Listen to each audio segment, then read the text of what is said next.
फैज़ साहब की बेटी मुनीज़ा हाशमी फरमाती हैं कि एक मर्तबा मेरे बेटे ने मुझसे पूछा शोहरत का क्या जुमला बनाऊं।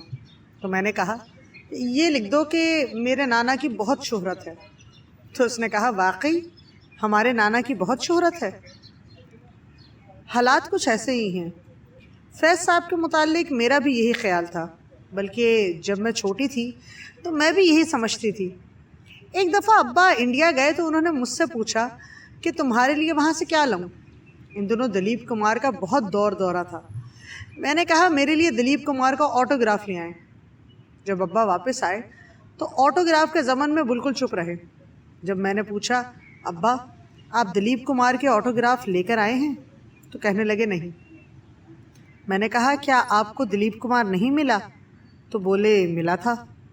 मैंने कहा आपने दिलीप कुमार की ऑटोग्राफ क्यों नहीं ली? तो खिसियाने होकर बोले बेटा दरअसल बात यह है कि वो तो खुद मुझसे ऑटोग्राफ मांग रहा था। मैं हैरान होकर कहा अब्बा क्या दिलीप कुमार आपको जानता था? उस दिन मुझे अंदाज़ा हुआ कि मेरे अब्बा इतने मशहूर हैं।